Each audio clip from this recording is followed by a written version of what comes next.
Hey, welcome to our Wednesday homebuyer seminar. I'm Bill Gross at Bill Gross Probate, along with my colleague. Patricia Castillo. And we get together every week to help people like you buy your first home or your next home. We live stream this at 4 o'clock usually, sometimes 5 o'clock. And we broadcast it live onto social media platforms, Facebook, LinkedIn, and YouTube. So if you're watching on those and you're live with us, feel free to put a question or comment in the box. We'd love to have you participate and see what's going on with you. We talk every week about what we can do to help buyers buy their next property. So, Patricia, what's happening in the marketplace? Well, I think one of the things that is of concern right now still is affordability, and of course, we talked about last week how interest rates have gone up again just a little bit. Even though we're not hearing too much of a buzz about it, but nevertheless, the interest rates are at almost 7% today for a 30-year fixed. So last week I was talking to a few buyers that were just concerned, about the rates and thinking, can I actually buy a house? Is this going to happen for me? And so one of the things that I talked to them about is let's not focus so much on the rates right now, but what can you change within your lifestyle as far as your budget? Are you spending money in the wrong places? Are you maybe eating out too much, buying too much, too many lattes, the fall pumpkin spice lattes that we love to go and get? Those are like $6, $7, right? A cup. So things like that can really help to narrow down your spending. And this way you can start to save money, and it's always best to put down a much larger down payment in order to keep your monthly payments down. So I think if you're looking into buying a home, it's really about, we've talked about preparation before on this call, and having things readily available, like your bank statements, your check stubs, your W-2s. Those are all documents that are going to be needed. And so right now it's a good time to be organized and know what you're going to be spending your money on. You're going to be spending your money on property taxes, homeowners insurance, which are all things that have gone up, right? In the last couple of years, especially this year with insurance. So preparation and organization is what I've been talking to my clients about this week, because it really makes a big difference. Well, I think you mentioned two different topics. One, preparation, organization, is getting the Hmm. paperwork together, being organized. I know for me, I made some changes years ago where I try to only use one credit card for business, one for personal. Just made it simpler when I got statements. Right. The rewards never seem to really add up to the time spent. But the other thing you talked about is cutting expenses. Cutting And I think expenses, that right. if you're frustrated or challenged to get into your first home, what you can control is your spending. And I know personally, my wife and I wanted to make changes financially years ago. Like a lot of people, I used to go to Starbucks every day, and we just changed to where we buy coffee and make it at home every day. And I'll be honest, it's not as good. I mean, occasionally if I'm out at a business meeting, I guess Starbucks. I remember the days. But I save a lot of money. It's funny. Our housekeeper comes once a week. She goes to Starbucks and spends like $5 on a big drink. I don't. Right. That's $1,500 a year. And I think also when you buy your first house, you often have to stretch things. I know for me, I'm not at that stage of my life. I'm past that. But like I wanted to buy a new car, and I was really into Teslas. I had read about Elon Musk and found a It's so fascinating story. tempting. Yeah. And so, but I knew that not only is the car money, but you have car insurance, and then your annual license fee goes up. So I made a Mhm. decision to take the money I would buy the car with, which at the time was about $34,000 that I had in savings, and I bought Tesla stock. So I buy Tesla. I just buy it in stock. And that stock went up to over $100,000. And then I sold the stock and bought an investment property, a house. That with $100,000, I've probably made a profit of another $200,000 or more from that Tesla. So I'm still driving my old Jeep. It's my paid for Jeep, but my Tesla's become $300,000 basically. Right. So again, those are choices we make, and I think that it, Mhm. it it sometimes it sounds harsh to say, do I have to give this up and give that up? Well, maybe you do, maybe you don't. But let's start with maybe you do, if it's worth it or not.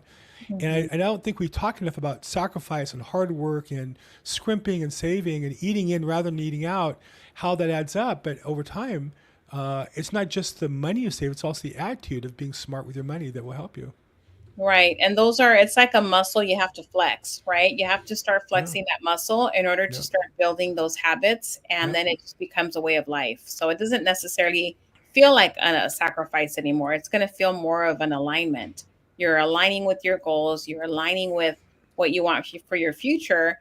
And it's not going to feel like a sacrifice because it's something that you're working towards. It's going to feel like there's a reward coming for you, which is your real estate investment. Yeah. And there's no better way to park your money in real, other than in real estate. You're going to have the same payment every month for the next, 20, 30 years, depending on what your mortgage is like. And you're going to have the freedom to customize your home and make adjustments as you like.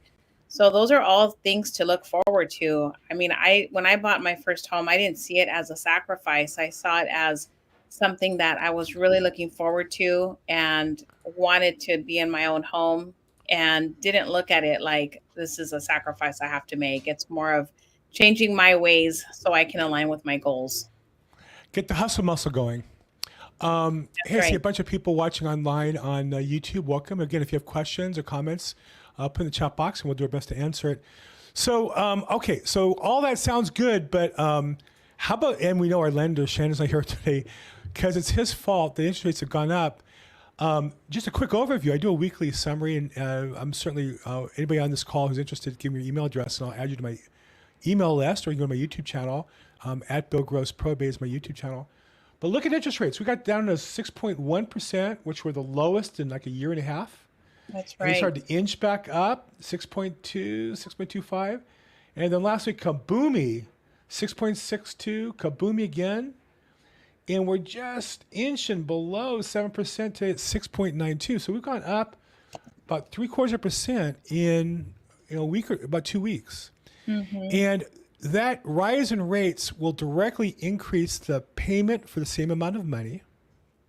So a couple things to think about. One is if you're in escrow and your rate is locked, the rate lock is only as good as the time period and getting all the conditions cleared. Get your loan closed. If you're a seller, your buyer is in escrow and has a rate lock, help them close it because they're faced with the possibility of having to rise their rate by 0.75%.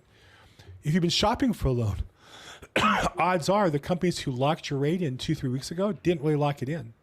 If you're still shopping for a house, they That's told you true. they did. And Yeah. so these are times you have to really, this separates the wheat from the chaff because it's easy when rates are going down to say how good your rates are because even if you're lying about it, the rate goes down and you're good.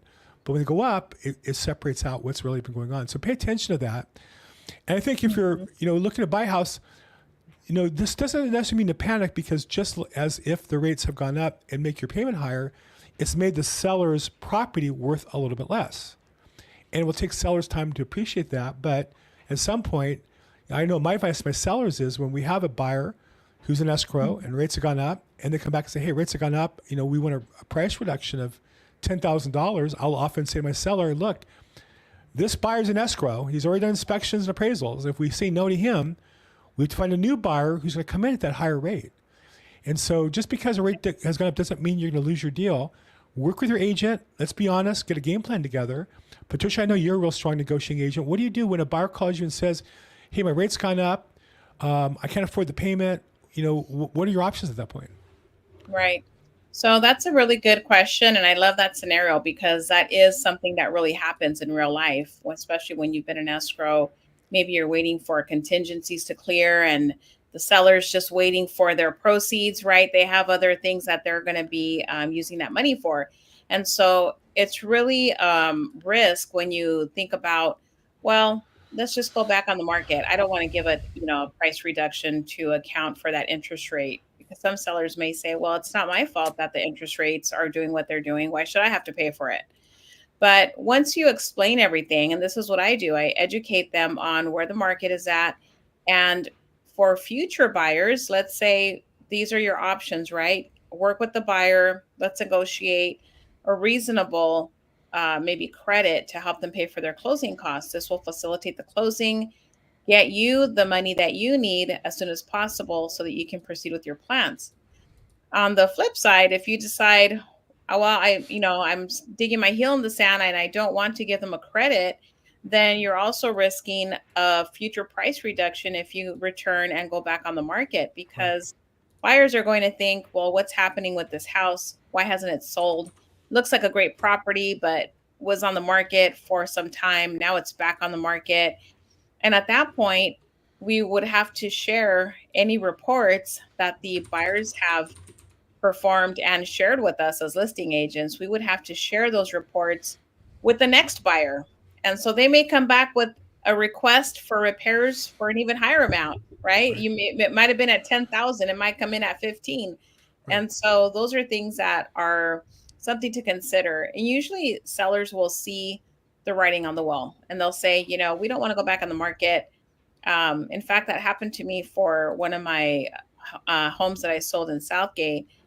The buyer decided, I'm going to go and get another loan. It's going to be a lower rate. But they ended up doing a non-QM loan, which is not conventional. There's other requirements tied to it. And so they ended up taking extra long. But to compensate for that, they asked for an extension to close. And my sellers were not too happy about giving them an extension. But we ended up adding a per diem to the buyer. So we were charging them $100 a day to grant them the extension. So the buyers were able to get the extension they asked for, but they had to pay for it. And so this is how you can negotiate those scenarios so that the seller feels compensated.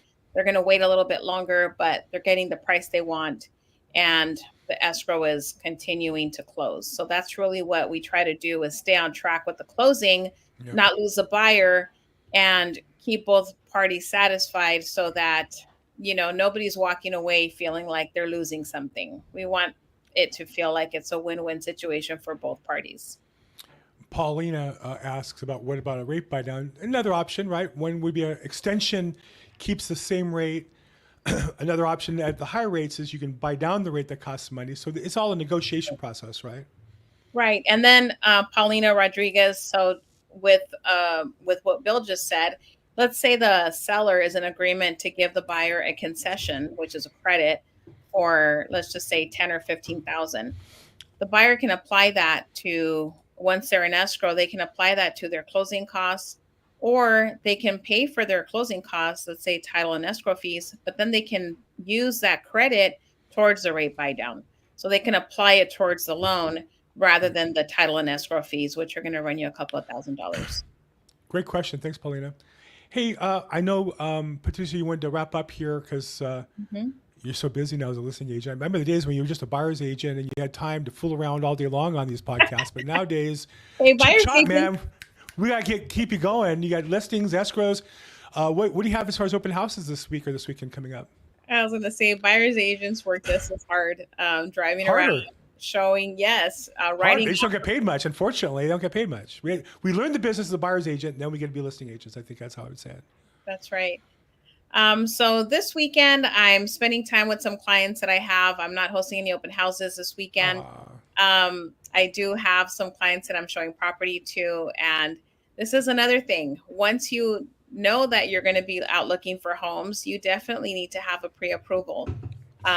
Some of the clients I've talked to are a little hesitant to have their credit checked, but without having your credit checked, we can't provide you with an accurate pre-approval. We're not going to know exactly what your purchasing power is. And it's going to make a difference if you're off by 10 or 15,000. So you definitely want to have a pre-approval before you start shopping at homes. Know what your parameters are for your purchase. Okay, So I'll be I showing promise. property this week. Well, I promise to get you out of here. Patricia, somebody who wants to get in touch with you about buying or selling a property, what's the best way to get in touch with you? My cell phone, which is 323-365-9909. And I'm at Bill Gross Probate on social media or billgrossprobate.com. You can check my website with all my links and such. And I will be for any realtor on the call, I'll be at EXPCon next week.